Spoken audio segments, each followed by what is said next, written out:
اور جیسا ہی 20 سال کی عمر کو یہ پہنچے تھے مکمل ان کی بصارت چلی گئی، یہاں سے وہ اندھے ہو چکے تھے۔ بصارت تو نہیں دیا مگر بصیرت دیا تھا، جس کی وجہ سے الحمدللہ ساری دنیا کو اس سے فائدہ ہوا۔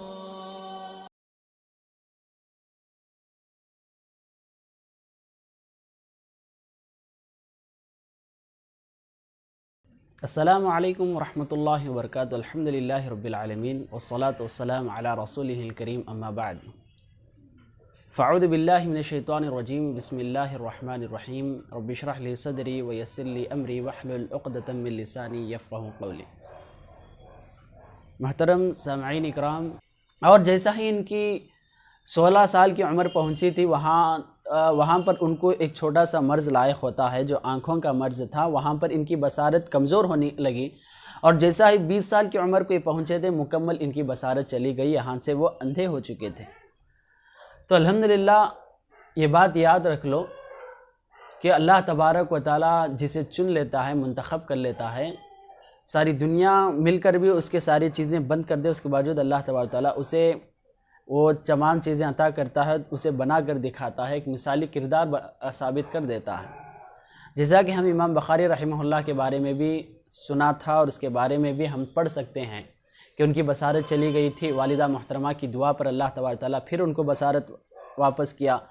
اور اسی طرح ان کے والد کے بارے میں بھی بتایا جاتا ہے کہ وہ بھی امام بخاری رحمہ اللہ بھی بچپن سے ہی یتیم تھے۔ اس طرح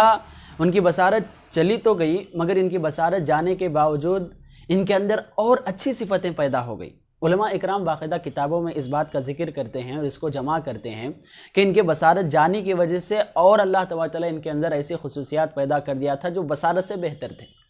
اور باقاعدہ ابن باز رحمہ اللہ خود اپنے بارے میں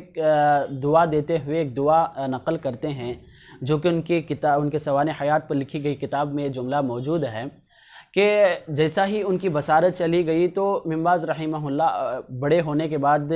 اور بچپن سے دعا کرتے تھے، بڑے ہونے کے بعد یہ دعا انہوں نے نقل کیا تھا کہ اللہ تبارک تعالیٰ میری بصارت تو چلی گئی، اللہ مجھے دین میں بصیرت نصیب فرما، گہرائی اور اس کا علم نصیب فرما۔ تو اللہ تبارک تعالیٰ یہ دعا قبول کر لیا تھا،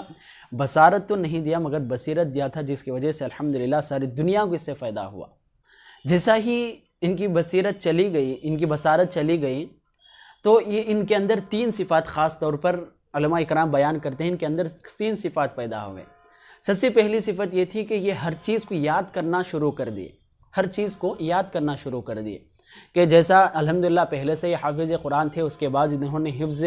اور جو بھی فقہی مسائل تھے، یا کسی کے فتاوے ہو یا اقوال زرین ہو، بہترین اقوال ہو، سلف کے جو بھی چیزیں ہیں،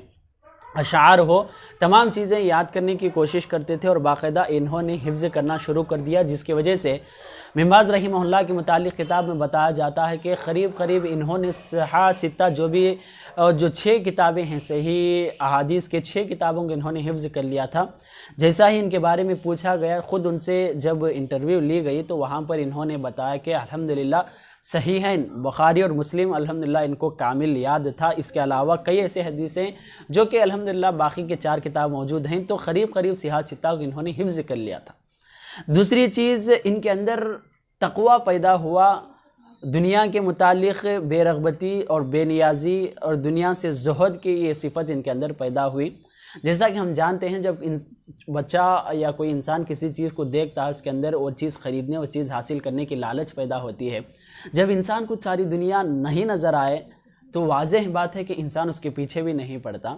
تو اسی طرح ان کی بصارت جانے کی وجہ سے ان کے اندر ایک زہد پیدا ہوا اور تقوی کی صفت پیدا ہوئی، جس کی وجہ سے مکمل دنیا سے ہٹ کر دین کی طرف، مکمل دنیا سے چھوڑ کر آخرت کی طرف مکمل اپنا ذہن لگا کر اس کی طرف کوشش کر رہے تھے۔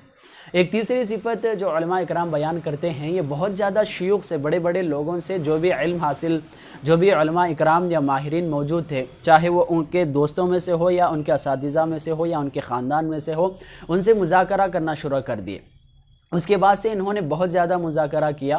کہ جو بھی ان کو سوال ہوتا تھا، جو بھی اشکال ہوتا تھا، یا کسی کے بارے میں کچھ تعلیمات حاصل کرنا چاہتے تھے، تو ایک دوسرے سے مذاکرہ، ایک دوسرے سے بحث کرنا شروع کر دیے تھے، جس کی وجہ سے الحمدللہ یہ تمام چیزیں ان کے اندر پیدا ہوئیں۔